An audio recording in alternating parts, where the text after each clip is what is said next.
کشمیر کے اوپر بہت بات ہوئی ہے آج. میرا جو ٹاپک ہے یا جو کنسرن ہے وہ میں صرف آپ لوگوں کو، کیونکہ آپ ینگ بچے ہمارا فیوچر ہیں، میں آپ کو صرف اتنا تھوڑا سا گائیڈ یہ کرنا چاہتی ہوں یا آپ کی روشنی اس طرف دلانا چاہتی ہوں کہ کشمیر ناگزیر کیوں ہے. جب ہم پاکستان کے لیے یا انڈیا کے پوائنٹ آف ویو سے یہ بات کرتے ہیں کہ دونوں ملک جس زمین کے اوپر 70 سالوں سے ایک دوسرے سے جنگ لڑ رہے ہیں، ہم نے بہت ساری چھوٹی اور بڑی جو جنگیں ایک دوسرے سے لڑی ہیں کشمیر کے زمین کے اوپر، وہ اس کی کیا ایسی امپورٹنس ہے کہ ہمیں کشمیر کے لیے ایک سٹینڈ ہے اور اس سٹینڈ کے اوپر ہمیں کھڑے رہنا ہے. ہم کیوں اس سے پیچھے نہیں ہٹ سکتے؟ اور میں کوشش کروں گی کہ میں اس پہ نیوٹرل ہو کے آپ کو بتاؤں تاکہ آپ یہ سمجھ سکیں کہ انڈین پرسپیکٹیو کیا ہے اور پاکستانی پرسپیکٹیو کیا ہے. سب سے پہلی چیز، کشمیر ایشو یا مسئلہ نہیں ہے، کشمیر ڈسپیوٹ ہے. مسئلہ جو ہے یا ایشو جو ورڈ انگلش کا ہے وہ بغیر کسی ریزن کے بھی ہو سکتا ہے.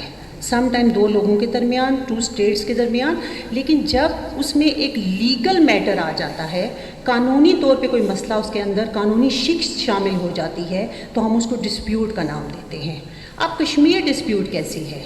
جب 1947 میں سب کانٹیننٹ کی ڈویژن ہوئی، تقسیم ہوئی، اس تقسیم کے وقت انڈیا اور پاکستان میں جو ایک بہت آپ مسلمانوں کے حوالے سے آپ کو پتہ ہونا چاہیے، ٹو نیشن تھیوری کا جو کانسیپٹ ہے، ٹھیک ہے، اس کے مطابق میجورٹی مسلم پاپولیشن جس ایریا کی تھی وہاں کے لوگوں کی ولنگنس کو دیکھتے ہوئے انہیں پاکستان کا حصہ بنایا گیا، اور جہاں پہ ہندو میجورٹی تھی اس کو انڈیا کا حصہ بنایا گیا. لیکن کشمیر کے معاملے میں کشمیر پرنسلی اسٹیٹ تھی، ایک شاہی ریاست تھی. اور پرنسلی اسٹیٹس کون سی اسٹیٹس تھیں؟ وہ اسٹیٹس جہاں کے مہاراجے یا جہاں کے جو حکمران تھے وہ حصہ تو حکومت برطانوی حکومت کا تھے، لیکن ان کا ایک جو نظام میں حکومت چلانے کا طریقہ کار تھا وہ ان کا اپنا تھا. تو جب جونا گڑھ کی ریاست، کیونکہ وہاں کا مہاراجہ جو تھا، وہاں کی جو پاپولیشن تھی وہ تو میجورٹی ہندو تھی لیکن مہاراجہ جو تھا وہ مسلمان تھا، تو لارڈ ماؤنٹ بیٹن نے ان کو یہ کہا کہ آپ کی پاپولیشن کی جو میجورٹی ہے وہ جونا گڑھ ریاست کی وہ ہندو ہے، تو آپ کو انڈیا کا حصہ ہونا چاہیے. تو اگر یہ رول اپلیکیبل اس کو کشمیر پہ کیا جائے تو وہاں پہ رول الٹ ہو گیا، اور راجہ تھا کشمیر کا، اس نے جو ہے بھارت سے یہ درخواست کی کہ ہمیں اس چیز کے لیے مدد کی جائے، ہم پاکستان کا حصہ نہیں بننا چاہتے، اور وہ ایکسیپٹنس جو بھی چیز تھی اس کے اوپر اس کے سگنیچر موجود تھے. لیکن یہ سب اس وقت تک تھا جب تک کہ وہ نئی دہلی میں تھا. جب نئی دہلی سے وہ واپس کشمیر گیا اور کشمیر میں پروٹیسٹ سٹارٹ ہو گیا تو وہ اس وجہ سے گھبرا گیا. اب ہم آتے ہیں کہ ڈسپیوٹ کیسے بنا. ڈسپیوٹ کیسے بنا کہ انڈیا نے پاکستان کے اگینسٹ یونائٹیڈ نیشنز کے اندر جو درخواست آئی تھی اس کے اندر کشمیر کے لیے انڈیا پاکستان کوسچن کا ہو سکتا ہے، ایک ٹائٹل ہے اس کا، جس کا مطلب یہ ہے کہ انڈیا اور یو این کا جو قانون ہے یا جو چارٹر ہے اس کے مطابق ٹو نیشنز کے درمیان جو ایشو کھڑا ہوگا اس میں سے جو پہلے اس ایشو کو یو این میں لے کے جائے گا یونائٹیڈ نیشنز کے اندر، اس کا نام پہلے آئے گا. اسی لیے اس میں انڈیا کا نام پہلے، پاکستان کا نام بعد میں، اور پھر جو ہے وہ کوسچن کا ورڈ آتا ہے. ٹھیک ہے، یہ تو ہم اس کا ایک ہم نے ہسٹوریکل بیک گراؤنڈ دیکھ لیا. اب یہ ناگزیر کیوں ہے؟ اب اس کے ناگزیر ہونے کو سمجھنے کے لیے اس کے 3 سٹیپس ہیں جس میں آپ کشمیر کو سمجھ سکتے ہیں. ایک کشمیر کا جغرافیکل لوکیشن، دوسرے اس کے ریسورسز ہیں، اور تیسری چیز نیشنل سیکیورٹی ہے. سب سے پہلی بات نیشنل جو اس کی جغرافیکل لوکیشن ہے، اگر ہم اس کو دیکھیں تو ہمیں یہ پتہ چلتا ہے کہ یہ اتنا ایک سینٹر ہے پاور کا کہ انڈیا پاکستان اس کو اگر کسی طور پہ اپنے ہاتھ سے جانے دیں تو دونوں کے لیے یہ مسئلہ ہے کہ ان کی ایگزسٹنس اسٹیک کے اوپر ہوگی. کیسے؟ آپ دیکھیں کہ اس میں 1960 میں جب چائنا اور انڈیا کی وار ہوئی تو چائنا نے انڈیا کے حصے کے اوپر قبضہ کیا، کشمیر کے حصے کے اوپر. تو ہوا یوں کہ 45% پاپولیشن اور 45% آف ایریا جو ہے وہ انڈیا کا حصہ، 35 تقریباً جو ہے پاکستان کا، اور 15 to 20% جو ہے اس کے اوپر چائنا کا قبضہ ہے. اچھا، پھر 1960 کو اگر اپنے مائنڈ میں رکھیں تو چائنا ایک سٹرگل کرنے والی کنٹری تھی، ابھی اس کا وہ سٹیٹس نہیں تھا جو اس وقت ہے.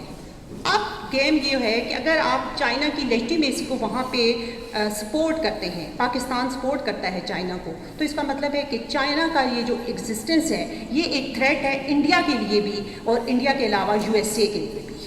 جب یہ چیزیں ہم اس کو دیکھتے ہیں تو یہ صرف ایشو یا یہ ڈسپیوٹ جو ہے یہ صرف ساؤتھ ایشیا کے اندر نہیں رہتا، یہ پھیل گیا ہے، یہ پوری دنیا کے اندر پھیل گیا ہے، ٹھیک ہے، کیونکہ ہر قوم کا ہر جو حکومت ہے اس کے اپنے اس کے اندر انٹرسٹ ہے۔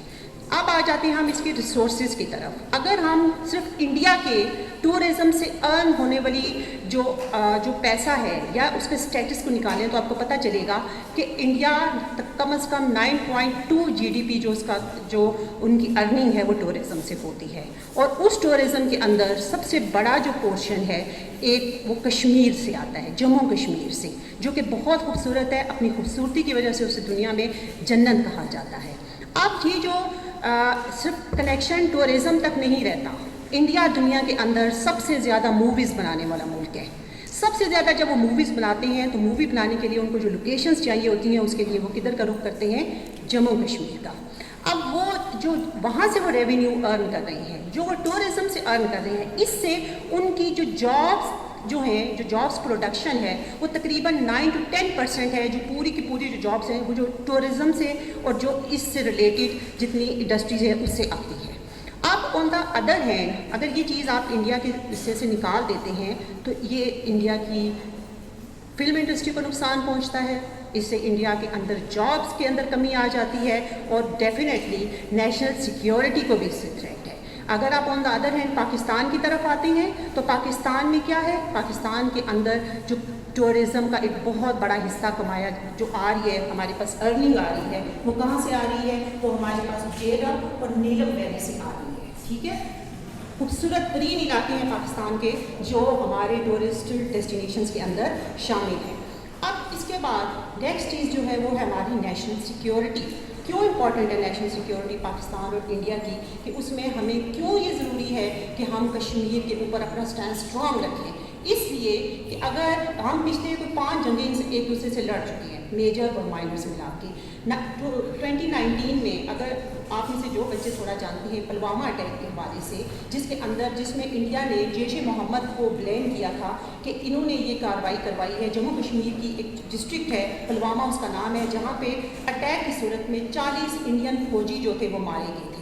اس کے رسپانس میں انڈیا نے وہ بالا کوٹ والا جو واقعہ تھا جس کے اندر Indian fighter jet Pakistani territory میں انٹر ہوئے تھے، جس کے اوپر آپ کو اگر یاد ہو تو DGI SPR نے کہا تھا کہ پاکستان ول ریٹیلیٹ۔ تو پاکستان نے ریٹیلیٹ کیسے کیا تھا؟ ابھی نندن والی جو چیز تھی کہ پاکستان نے ابھی نندن کو زندہ پکڑا تھا، جہاز تباہ ہو گیا تھا، لیکن پاکستان اور انڈیا کی وجہ سے پوری دنیا 3rd ورلڈ وار کے بہت قریب تھی۔ اس کی ریزن یہ ہے کہ انڈیا اور پاکستان دونوں اٹامک پاور ہے۔ 1998 میں دونوں کی جو ڈیفنس پاور تھی وہ ملٹی پلائی ہو گئی تھی ایز کمپیئر ٹو 1965 اور 1971 کی وار میں۔ تو کشمیر صرف کشمیر کوئی زمین کا ٹکڑا نہیں ہے، کشمیر ہماری ایگزسٹنس کے لیے ناگزیر ہے۔ اگر قائد اعظم نے اس کو ہماری جگلر وین یا شہرک کہا تھا تو آپ اس چیز کو سمجھیں کہ اگر ہماری شہرک کٹ جائے گی تو ہم سروائیو نہیں کر سکتے۔ وہ جو دریا ہیں وہ وہاں سے آتے ہیں تو یہاں پہ بجلی پیدا ہوتی ہے، اور اس سے ہمارے یہاں پہ یہ جو بجلی آن ہوئی ہے اس کے اندر کشمیر کا کنٹریبیوشن ہے۔ ان کی فصلیں، ان کی ٹورزم، ہر چیز ہمیں کنٹریبیوٹ کر رہی ہے۔ اب ایک اور پرسپیکٹیو لاسٹ میں آپ کو بتانا چاہتی ہوں جو آپ کے اوپر میں چھوڑتی ہوں، یہ سب چیزیں ہیں۔ زمین کا ایک ٹکڑا ہے جو آزاد، اور جموں ہمارے پاس آزاد ہے، ان کے پاس جموں ہے۔ اس کے اندر رہنے والے لوگ کشمیری، ان کی اپروچ کو سب سے زیادہ اگنور کیا گیا، کوئی ان سے نہیں پوچھتا۔ 1947 میں UNO نے کہا کہ ہم آپ کو ریفرینڈم کی اجازت دیتے ہیں، ریفرینڈم کروایا جائے کہ یہ دونوں جو اسٹیٹس ہیں یہ کس کی طرف جانا چاہتی ہیں، آزاد اور کشمیر والے، یا ایک ہی ہم اس کو آزاد کشمیر کہیں تو بھی۔ تو اس وقت وہ 1947 سے لے کر آج تک ہزاروں لاکھوں کی تعداد میں اپنے بیٹے، اپنی بیٹیاں ڈیتھ ہو جن کو انڈین فوج جو ہے وہ ٹارگٹ کر رہی ہے۔ پھر اس کے آن دا ادر ہینڈ آپ کی زبان میں یہ بات بھی آ سکتی ہے کہ پاکستان آرمی نہیں کر رہی، نہیں پاکستان آرمی نہیں کرتی۔ ریزن کیا ہے؟ اگر ہم جغرافیکلی لوکیشن کو دیکھیں تو اگر اس سائڈ کے اوپر درمیان میں دریا بہہ رہا ہے، نیلم بہہ رہا ہے یا جیلم بہہ رہا ہے، اس کے اس سائڈ کے اوپر اگر آزاد کشمیر ہے تو بالکل سامنے جموں کشمیر ہے۔ جموں کشمیر سے انڈین ٹروپس کشمیر، ہمارے کشمیر کے اوپر اٹیک کرتی ہیں، ان ریٹرن ہم اٹیک نہیں کر سکتے۔ کیوں نہیں کر سکتے؟ اس لیے کہ وہاں کی پاپولیشن جو ہے مسلم پاپولیشن ہے. ہمارا کلیم یہ ہے کہ وہ ہمارا حصہ ہے. اس کی وجہ سے آپ اس چیز کو دیکھیں کہ انسانی بنیادوں کے اوپر نیچرل ڈویژن ہے. اللہ تعالیٰ نے کشمیر کو یونیفائڈ بنایا اور یہ کشمیر پاکستان کا حصہ ہے. یہ ہمارا حصہ ہے. ہمارا سٹینس اس کے اوپر بالکل اسٹرانگ ہے. لیکن اس چیز کو اور اس کے بعد ایک بالکل لاسٹ میں ایک چھوٹی سی چیز میں آپ کو بتانا چاہتی ہوں. اگر جموں کشمیر انڈیا کے ہاتھ سے نکل جائے تو انڈیا کے پاس ساؤتھ ایشیا سے سینٹرل ایشین اسٹیٹس تک ڈائریکٹ ایکسیس نہیں رہتی اور سینٹرل ایشین سے یورپ تک اس کی ایکسیس نہیں رہتی. تو سب سے زیادہ امپورٹنٹ چیز جس کو ہم نے سمجھنا ہے وہ ہے کہ جو جغرافیکل لوکیشن ہے کسی بھی ملک کی وہ اتنی امپورٹنٹ ہے کہ ان کی وجہ سے جو ساتھ اس کے نیبر میں کنٹریز ہیں ان کی ایگزسٹنس یا ان کی تباہی دونوں ہی پاسبل ہے. تو ہم نے آج اس کشمیر ڈے کے حوالے سے جو ہمارا پروگرام ہے ہم نے اس میں آئی ہوپ کہ یہ انڈرسٹینڈ کیا ہے کہ کشمیر کے بغیر ہم سروائیو نہیں کر سکتے. کشمیر ہماری شہرک ہے اور شہرک کے بغیر وجود کی کوئی حیثیت نہیں ہے. تو پاکستان کے لیے کشمیر ناگزیر ہے. Thank you so much.